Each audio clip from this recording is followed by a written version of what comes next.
사람들이 견디기 가장 어려워하는 것은 이 오해받는 일입니다. 인간관계에 있어서 사소한 일들로 서로의 오해가 겹치기도 합니다. 그래서 사람들은 오해받지 않기 위해서 나름의 노력을 합니다. 저도 목회자로서 오해받지 않기 위해서는 더 조심해야겠다고 생각한 일이 있습니다.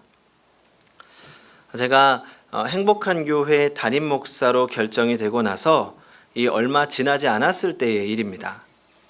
이제 막 우리 교회 뒤에 있는 이 모아 아파트가 지어지기 시작한 때쯤인 것 같습니다. 그리고 마침 추석 명절이 다가왔습니다. 그 기간에 이 조기 한 상자를 받았습니다. 이 옆에 있는 모아 아파트에서 이 명절이라고 조기 한 상자를 선물로 주었다는 겁니다. 저도 특별히 다른 생각은 하지 못하고 옆에서 공사하는데 시끄러워서 미안하다고 주변 가정들에게 다 나눠주는구나 그렇게 생각하고 말았습니다. 요즘 아파트에서도 이 어린아이가 있는 집은 아이가 뛰어다니면 미안하니까 아래층에 귀하고 좋은 과일이나 음식을 사다 준다는 이야기를 들었기 때문입니다. 근데 얼마 후에 이 성도님 한 분이 혹시 옆에서 아파트가 지어지고 있는데 이 선물 같은 거 들어온 것 없느냐 물으셨습니다. 저야 별 생각 없이 명절이라고 이제 선물 하나를 받았다고 이 말씀을 드렸죠. 그러자 성도님께서 저에게 아주 귀하고 중요한 충고를 해주셨습니다. 목사님, 그런 거 함부로 받으면 안 됩니다. 왜냐하면 아파트를 지을 때 주변에 피해를 주기 때문에 어느 정도 보상을 하는데 이런 선물로 입막음하려고 하는 겁니다. 그러면 우리 교회가 필요한 보상을 당당하게 요구할 수가 없습니다.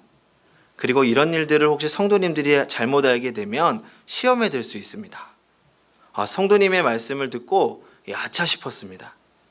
별다른 생각이 없었는데 충분히 그렇게 생각할 수 있다는 마음이 들었습니다. 다행히 그 후에는 아파트 공사소장과 이야기를 해서 어느 정도 교회에 필요한 보수를 도움받기도 했습니다. 지나치게 요구하는 것은 또 교회의 덕도 아니라고 생각해서 적당한 선에서 도움을 받았습니다. 그렇지만 제가 잘못한 것도 깨달았습니다. 그렇게 해서 온 물건이 아무리 수량이 부족해도 온 교인이 함께 나누어 먹게 하고 또 그 사실도 알렸어야 되는데 제가 미숙하고 생각이 짧아서 그러지 못했던 겁니다. 하지만 제 개인적으로는 이 말씀해 주신 성도님께 감사하고 큰 깨달음을 얻는 시간이었습니다. 그 후로는 이런 일에 관해서는 어떤 오해도 만들면 안 되겠다고 생각했습니다. 이 별것 아닌데 큰 오해가 생길 수도 있다는 걸 깨달은 겁니다.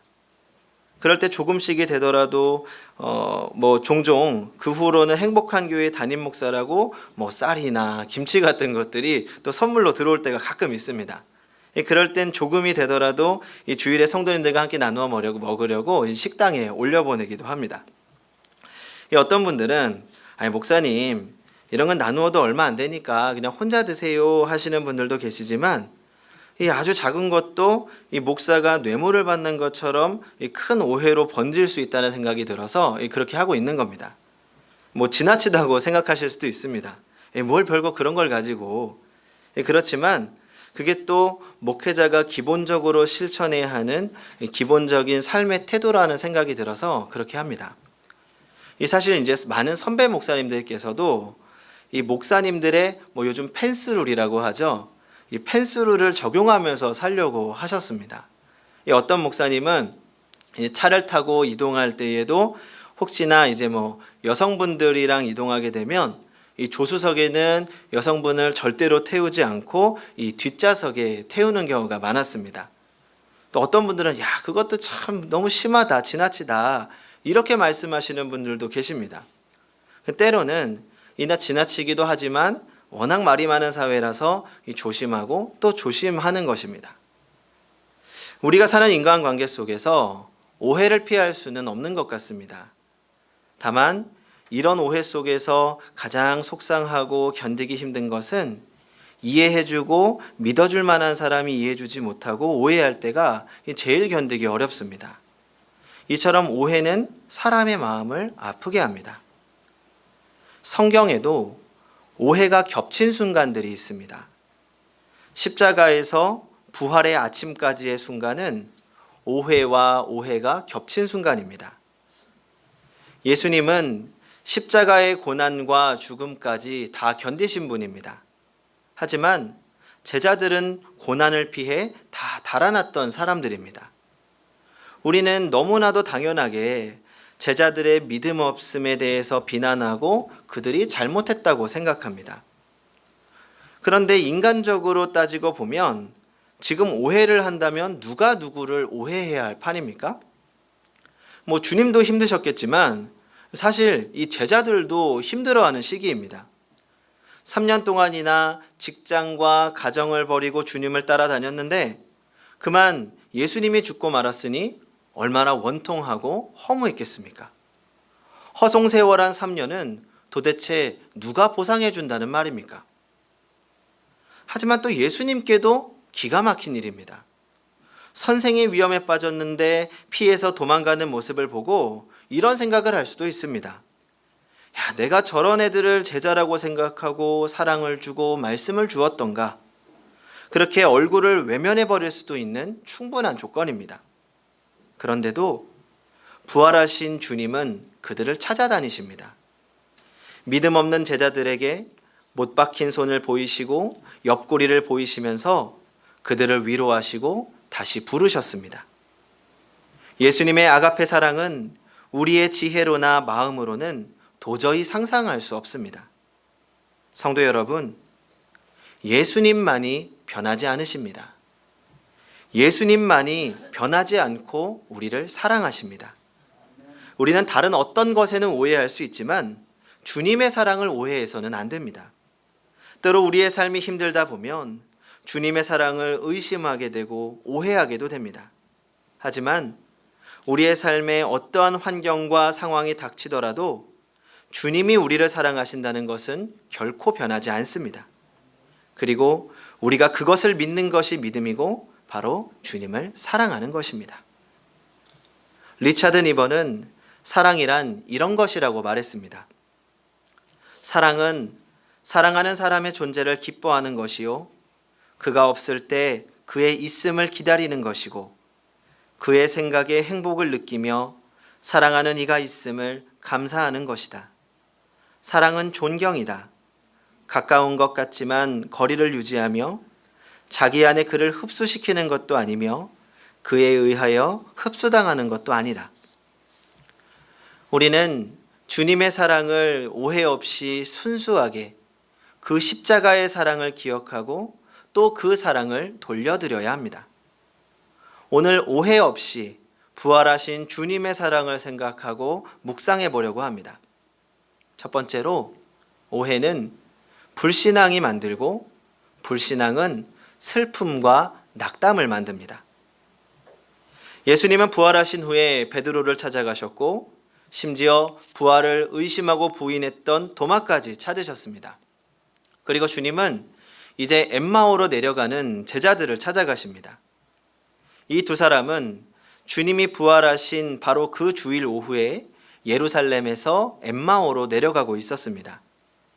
이 엠마오가 어디인지는 많은 이야기가 있습니다. 하지만 성경에는 예루살렘에서 엠마오까지의 거리만 구체적으로 정확하게 기록해 놓았습니다. 이 킬로미터로 환산하면 약 13km 정도 되니까 걸어서 한 3시간 정도 거리에 있는 마을이라고 생각하시면 됩니다. 엠마오로 내려가는 두 제자들은 예수님께서 메시아라는 것을 믿었던 사람들이고 또 주님이 이스라엘을 구원하신 분이심을 믿고 그에게 소망을 두고 지내온 사람들이었습니다. 그런 주님께서 십자가에서 죽으신 것을 알고 3일 만에 살아난다는 말씀도 기억하고 있던 사람들입니다. 또 주일 아침에 여인들을 통해서 주님이 살아나셨다는 소식도 들었고 베드로와 요한이 무덤을 다녀왔다는 이야기도 들었습니다. 그래도 이들은 믿지 못하고 고향으로 내려가고 있습니다. 이들이 주님의 부활을 믿지 못했던 이유가 무엇이었습니까?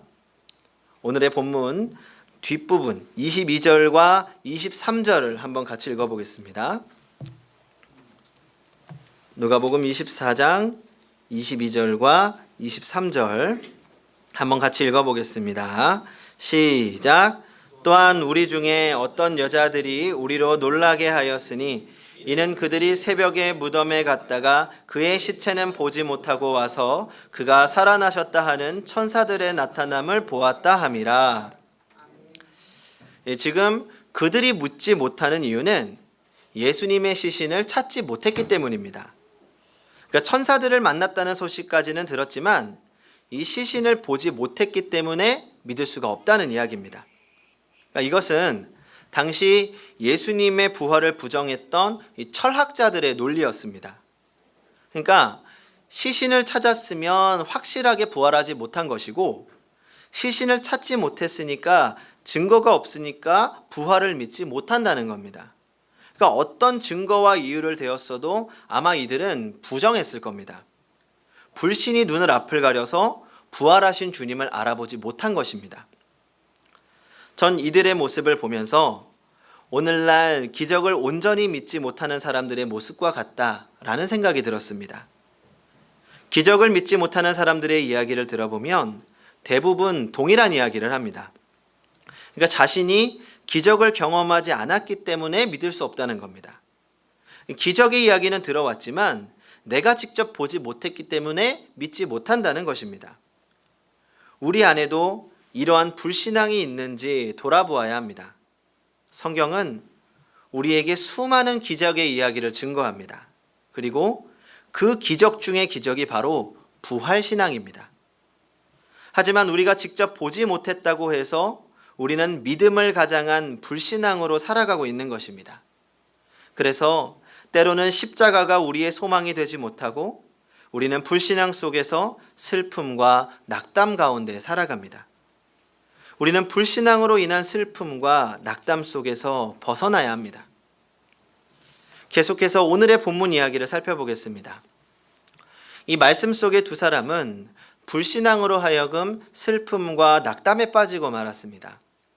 이들은 슬픔과 낙담 속에 지금 예루살렘에 있었던 이야기를 하면서 길을 가고 있습니다.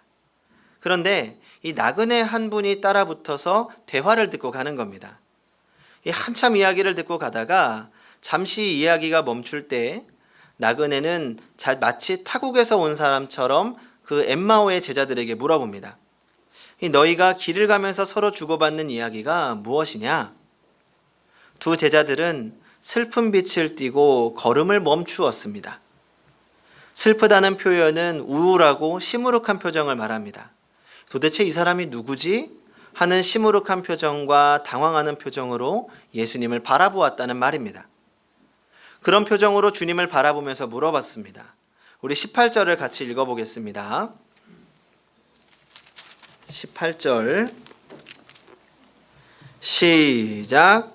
그 한 사람인 글로바라 하는 자가 대답하여 이르되 당신이 예루살렘에 체류하면서도 요즘 거기서 된 일을 혼자만 알지 못하느냐.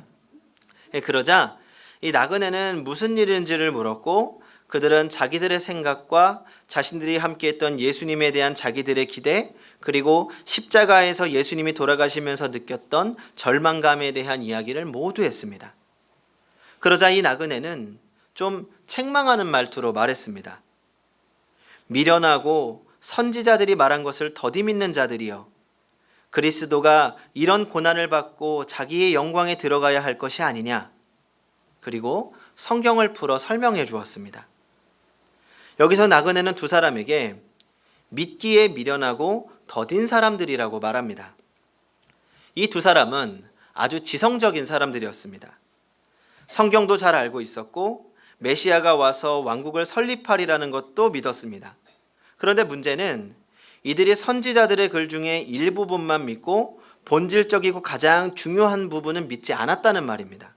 다시 말하면 그리스도가 고난을 받고 자기 영광에 들어가야 한다는 말씀은 믿지 않았습니다. 이것이 이들의 문제입니다. 우리는 이들의 모습을 통해서 혹여 우리가 믿기에 미련하고 더딘 사람들이 아닌지 생각해 봐야 합니다. 우리는 주님의 전체를 바라보는 것이 아니라 주님의 일부분만 바라보는 경우가 너무나 많습니다. 그러다 보니까 주님에 대해서 오해하게 되는 겁니다.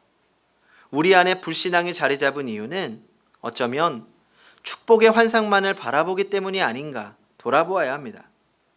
우리의 기대와 주님의 기대가 다를 때 우리는 본질을 보지 못하고 우리가 바라는 것만을 기다립니다. 이러한 잘못된 환상이 우리의 눈앞을 안개처럼 가리우고 믿기에 미련하게 만드는 것입니다. 그렇다면 우리가 더디 믿지 않고 바로 믿기 위해서는 어떻게 무엇으로 믿어야 하는 것입니까? 첫 번째로 적극적인 믿음에 도전을 해야 합니다. 그렇게 세 사람은 마을 입구까지 왔습니다. 그러자 그 나그네는 이 더 가려는 것 같이 합니다. 원래 여기서 성경에서 더 가려는 것 같이 하다라는 말은 헬라어로 프로스포이에오라는 말입니다. 이 말뜻은 그는 무엇을 할 것처럼 했다. 이 영어로는 He began to take leave of them. 그러니까 그들이 붙잡지 않았으면, 그들이 예수님을 붙잡지 않았으면 예수님은 그냥 지나가려고 했다는 겁니다. 그러니까 참 아슬아슬한 순간이었습니다. 주님은 붙들지 않는 집에는 억지로 들어가지 않으십니다. 두 제자들도 주님이 주신 기회를 만났습니다. 이들이 주님을 보낼 것인가 아니면 붙잡아 같이 지낼 것인가. 영원에서 순간을 보면 아슬아슬한 순간입니다. 이들이 그 순간 나그네를 붙들었습니다. 29절을 보면 그들이 강권하였다라고 되어 있습니다. 이 나쁜 의미로가 아니라 좋은 의미로 우리 집에 제발 묵어 가십시오 하고 강력하게 원했다는 겁니다. 그리고 나서야 나그네는 그 집으로 들어갑니다. 여기서 우리는 기도의 비밀을 발견할 수 있습니다. 기도는 주님을 우리에게 머무시도록 붙들어두는 사슬과 같은 것입니다. 기도는 좋은 의미의 끈질긴 강권이 필요합니다. 그리고 바르게 믿기 위한 첫 번째 자세를 발견할 수 있습니다. 믿음이란 그저 기다리는 것으로 이루어지는 것이 아닙니다. 성숙이란 기다리는 것으로 이루어지는 것이 아닙니다. 믿기 위해서는 적극적인 자세가 필요합니다. 내가 알고 있는 것 이상의 무엇인가가 있다는 것에 기대를 하고 적극적으로 도전해야 합니다. 이들이 강권했던 것은 이 나그네가 누구인지 알고 있었기 때문이 아닙니다. 뭔가 이상했습니다. 하지만 거기에 그들은 묘한 이끌림을 느꼈던 겁니다. 믿음도 그렇습니다. 처음부터 분명하다면 믿지 않는 사람이 없을 것입니다. 처음 교회 나왔을 때도 그렇습니다. 오랜 세월 신앙을 해도 그렇습니다. 분명하지 않다면 우리는 뛰어들지 않습니다. 하지만 주님은 우리가 믿음으로 뛰어들기를 원하십니다. 주님께서는 지나가시면서 우리에게 기회를 주시지만 우리는 그것을 적극적으로 붙잡아야 합니다. 두 번째로 성경을 깊이 연구하고 성경이 말하는 주님을 바라보아야 합니다. 32절을 같이 읽어보겠습니다. 32절 시작. 그들이 서로 말하되 길에서 우리에게 말씀하시고 우리에게 성경을 풀어주실 때에 우리 속에서 마음이 뜨겁지 아니하더냐 하고. 누가는 부활 사건을 전하면서 성경을 대단히 강조합니다. 우리 믿음 생활에서 성경은 가장 중요한 부분입니다. 디모데전서 4장 4절과 5절은 이렇게 말씀합니다. 하나님께서 지으신 모든 것이 선함에 감사함으로 받으면 버릴 것이 없나니 하나님의 말씀과 기도로 거룩하여짐이라. 우리는 말씀으로 거룩해지고 말씀으로 치유됩니다. 말씀이 사라진 교회는 분열되고 말씀이 살아있는 교회는 생명력이 넘칩니다. 그래서 우리는 말씀을 먼저 믿어야 합니다. 그래야 부활을 믿게 되고 부활하신 주님이 나에게 오실 때 주님을 알아볼 수 있습니다. 말씀에서 주님을 체험하게 되는 것입니다. 우리는 오늘 복음서 기자들이 전하는 하나님의 말씀을 믿어야 합니다. 이 말씀은 그들이 직접 체험한 것을 우리에게 전해주는 것입니다. 우리는 이것을 통해 부활을 간접적으로 이해하고 받아들이는 이것을 믿음이라고 합니다. 그리고 부활하신 주님을 믿고 닮아가며 사는 것입니다. 이제 집에 들어간 나그네는 식탁의 주인공이 되었습니다. 아마도 두 제자들은 이 나그네가 보통 분은 아닌 것을 눈치챈 것 같습니다. 그래서 좋은 자리에 앉게 하고 그에게 기도를 부탁합니다. 빵을 들고 축사하시고 본인을 위해서 떼시고 또 제자들에게 빵을 떼어 나눠주는 순간 아마도 빵을 주는 주님의 손과 빵을 받는 제자들의 손이 닿았을 것 같습니다. 그때 눈이 열려 나그네의 모습을 보게 되었습니다. 바로 부활하신 주님이었습니다. 그런데 그들이 주님을 알아보는 순간 주님은 아무 말 없이 또 다른 곳으로 가십니다. 전 이 모습을 보면서 주님의 위로를 생각해 봅니다. 주님의 위로는 말이 필요 없습니다. 그저 주님이 내 옆에 계시다는 것만으로, 주님이 나와 함께 하시는 것만으로 충분한 것입니다. 성도 여러분, 오늘은 부활주일입니다. 우리의 믿음은 혹여 더디 믿는 믿음은 아닙니까? 여전히 확실하지 않은 증거로 실망하고 낙담하고 있지는 않습니까? 이제 말씀 위에 굳은 믿음을 세우시기 바랍니다. 부활하신 주님으로 즐거워하고 소망과 기쁨으로 살아가는, 그렇게 이 땅에 하나님의 나라를 세워가는 성도님들이 되시기 바랍니다. 기도하겠습니다.